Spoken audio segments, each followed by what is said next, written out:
가장 완벽한 부동산 트렌드. 역시 부동산 시장의 핫 이슈는 재건축 아파트인 것 같습니다. 궁금한 것만 콕 집는 토크쇼. 공무원이 뭘 판단하겠습니까?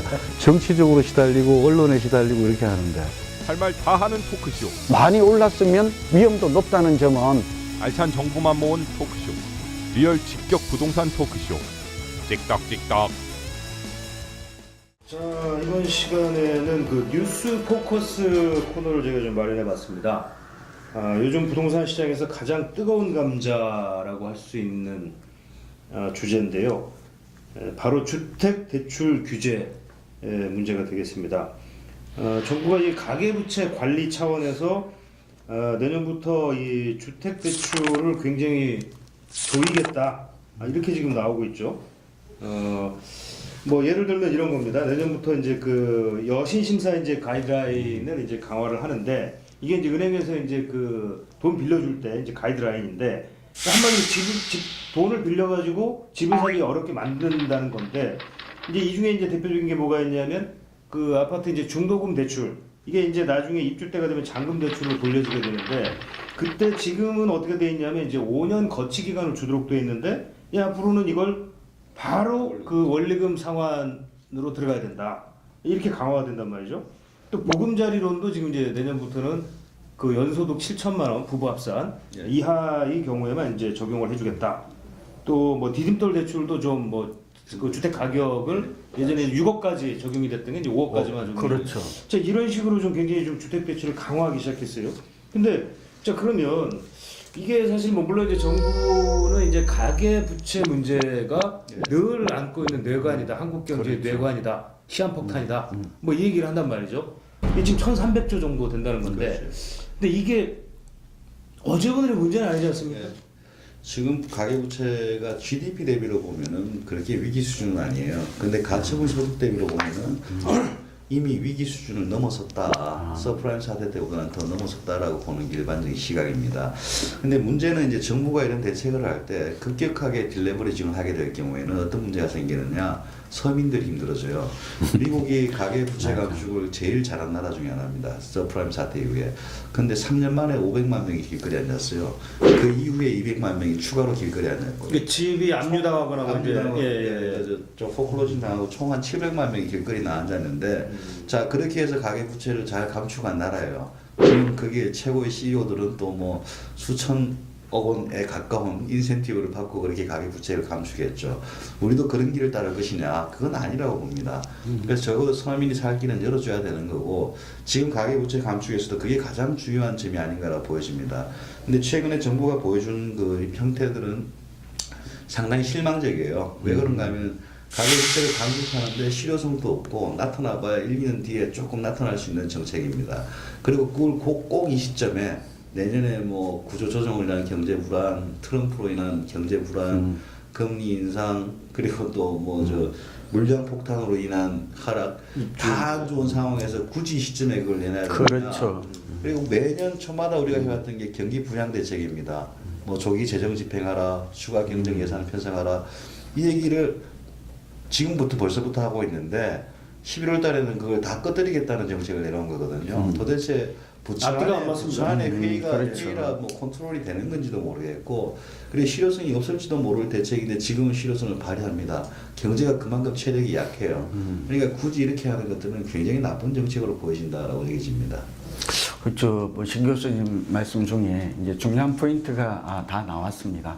저는 우선 그 임종용 금융위원장이 앞장서서 여기 지금 주택담보대출이죠. 부동산 대출을 규제를 좀 강화했다. 뭐 DSR, 총부채 원리금 상환 비율. 되게 어려워요. 네, 말이 좀 어려워요. 그러니까 한마디로 말해서 이제 개인이 했던 모든 대출을, 카드까지 포함해서 모든 대출을 다 포함해서 그 원리금을, 지금은 DTI는 그 해당 물건만, 부동산 물건만 보았잖아요. 거기에 따른 원리금 상환이 능력이 개인의 그렇죠. 소득이 있느냐. 근데 이제는 그렇지가 않아요. 물론 이건 강제는 아니고 은행의 자율권으로 한다고 하지만 사실은 이제 그렇게 갈 거라고요.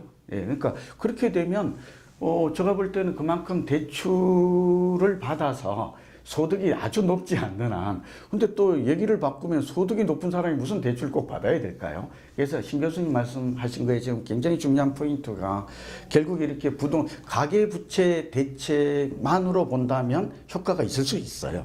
그러나 두 가지 문제가 생기죠. 당장 은행권의 그 부동산 대출은 줄어드는 반면에 제2금융권이 지금 폭증하고 있는 거예요. 근데 제2금융권으로 넘어가는 순간 두 가지 문제가 발생하죠. 개인의 신용평점, 신용등급이 낮아지고 이자율이 금리가 2배로 뛰어 올라요. 그런데다가 또 다음에 지금 제2금융권도 규제하겠다고 하니까 이번에는 제3금융기관이 어디죠? 대부업체예요. 이건 정말 살인적인 곳에 그 다음에 이렇게 몰리는 계층이 누구일까요? 이거 잘 봐야 됩니다. 왜냐하면 우리 주택정책의 주거 목표가 두 개잖아요. 시장 안정. 시장 안정과 서민 주거 복지 향상이라는데 이 기본의 정책의 기본 목표가 있는 걸 감안하면 지금 신 교수님 말씀하신 대로 시장의 불안정성, 대내외적인 불확실성이 커지고 있어요. 오히려 지금 123 대책이 너무 과했다는 지적도 나오고 있고 이러다가는 내년 봄 이사철에도 거래가 기지개를 안 켤 것이다. 이대로 주지 않는가 하는 이를 비수기 때 이러한 핵폭탄급 이런 금융 대책을 강화하는 DTI를 뛰어넘는 DSR이라는 새로운 선진국도 잘 쓰지 않는 이런 제도가 나오고 있는 점은 시기적으로 저는 좀 맞지 않다고 보이고요. 두 번째는 이 정책이 갖는 가장 큰 문제점 중에 하나는 무주택, 중산층, 서민, 이 적은 돈으로 내 집 마련하려고 하는 사람들조차도 그러니까 다시 설명하겠습니다만 정책 모기지론조차도 동시에 조인다는 점은 결국 피해자가 무주택 서민이 될 수밖에 없고 결국 이런 정책이 되면 부동산 경기가 이제 가계부채는 줄어들게 되겠지만 부동산 경기가 악화가 되면 결국은 내수나 일자리나 경제 전반에 주는 악영향 시스템적으로 경제는 생물이잖아요. 시스템 이런 측면을 고려하지 않은 저는 좀 무리한 것이다 이렇게 보고 있죠. 일반적으로 우리 가계대출의 절반 정도가 일반 대출입니다. 그 일반 대출은 대부분 생계형 대출이고요. 신용대출이나 사업자금 대출. 그러니까 최근에 자영업자 늘어나니까 뭐 치킨집 차리기 위해서 한다라는 거고. 그렇죠. 그 절반이 주택담보대출인데 주택담보대출의 반 정도가 생계형 대출이에요 또. 그럼 전체 대출의 한 70% 이상이 생계형 대출인 상태에서 그걸 조인다는 것은 서민들 보고 길거리 나앉아라는 거예요. 그렇죠. 그래서 이제 정책적으로 그쪽으로는 좀 살릴 숨기를 좀 터주고 나서 그러고 나서 대책을 해야 된다는 거고 우리나라와 같이 선진국에서는 뭐 DTI나 LTV를 가이드라인을 제시한 나라가 없습니다. 얼마나 후진스러운가 하면은 DTI, LTV를 은행 자율권으로 줘야지 은행의 선진 금융 기법이라는 게 나와요. 그렇죠. 우리는 이제 국가에서 딱 잘라주니까 뭐 KB나 뭐 우리은행이나 신한이나 무슨 차이가 있습니까? LTV, DTI가 다 똑같아요. 근데 금리는 차이 나요, 희한하게. 야, 그렇네요. 참 예금 보험공사가 똑같이 보험해주고. 근데 미국 같은 경우에 이게 좀 나쁜 사례일 수도 있겠지만은 어떻게 보면 LTV 130%까지 적용했어요. 그 대신 그 사람한테는 금리를 20% 받는 거예요. LTV 30% 적용한 사람은 금리를 5% 받는 거예요. 뭐가 좋은지 저도 모르겠습니다. 일본 같은 경우는 어느 정도로 심했는가 하면은 3세대 모기지가 있었어요. 100년 동안 갚으라는 거예요. 100년 동안 갚지도 못하겠죠. 근데 그렇게까지 해서 이제 뭐 버블이 터진 면도 있지만은 금융이 적어도 선진적으로 나가기 위해서는 그런 기반을 흔들지 말아야 된다는 게 하나가 있고 지금 일본 잃어버린 20년이 나오게 된 대책은 딱 두 가지입니다. 두 가지 첫 번째가 대출 억제였어요. 대출 억제하니까 5년 내에 한 20-30% 빠집니다. 두 번째 정책이 금리 인상이었어요.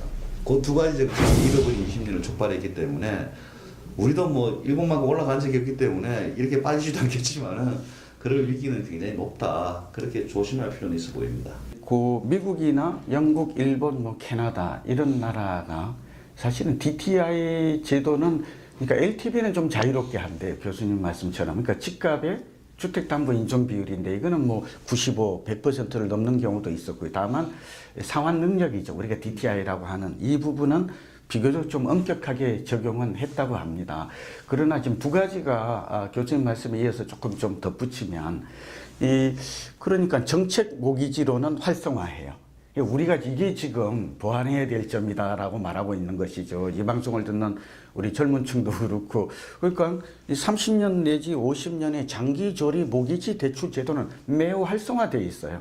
그래서 내 집 마련을 하고자 하는 사람에게 자가주택 촉진책이라고 해서 그러니까 실수요자에게 이 금융 자체는 이거는 금리와 무관하게 장기적으로 국가가 장려책을 펴고 있는 거거든요.